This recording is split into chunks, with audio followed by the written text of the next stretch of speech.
can we just talk about the basics of IVF? So if you don't know what the actual process of in vitro fertilization is, this video is for you. So there's multiple steps in the process, okay? And depending on the person in the clinic and the doctor, some of the steps are not needed, but the majority of these steps are needed for everybody. So there's priming, there is stimulation or the injections, there's the egg retrieval, the trigger shot, then there's the egg retrieval, then there's fertilization of the egg and sperm. Then for a lot of people, they send them out and do a biopsy to test for chromosomally normal embryos of the embryos that have been fertilized, and then they do the transfer or the implantation of the actual chromosomally normal embryo into the uterus.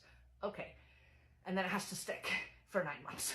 But so getting into each one a little bit more. So priming can be done. It's not always necessary, but some people do it, and it can be done with estrogen priming or birth control priming. There's different types. So then you start doing the injections and stimulation after that, normally on like after you get your period, but not always. And for this is where you'll be doing shots into your stomach in the morning and at night. And the goal is, you have ovaries, 2 ovaries. Inside your ovaries, you have ideally follicles. Inside those follicles, you have eggs, ideally. And the goal is to grow as many follicles with as many eggs as possible, and then do a retrieval to take them out. Now, obviously, for some people, they can have too many follicles, which can be a different kind of other situation. But for now, we're just going to talk about wanting to get as many follicles out as we can. So once you go in and you get your vaginal ultrasound to see how the follicles are growing every day or two, and then you get your blood drawn to see how your hormones are reacting to the medication. Once they see that everything is good to go, you will do one more shot called a trigger shot, which then means you are ready to ovulate and go in, and they will do the egg retrieval. And this is all very specific and has to be done in a very certain time. They will go in, they will put you under anesthesia, they will take out as many eggs as they can. Now, what happens after this is where people it can be a little bit frustrating and upsetting sometimes, because you can say we'll just start with what we did. So say we have 13 eggs, only 8 of them are mature.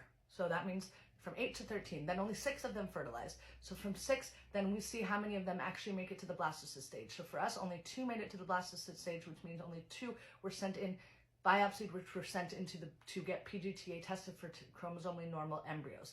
So as many eggs as you get, each step of the way, you lose some, and they go down and down and down. We ended up not having any chromosomally normal embryos, but if you did, then after that is where you would go and do the actual transfer and they would implant the chromosomally normal embryo into your uterus. Now, for some people, they don't make it to the blastocyst stage with their fertilized embryos, and so they just do they'll just do fresh transfers and see if that works without even testing it. There's so many variables to all of this, right? But those are the basics of IVF.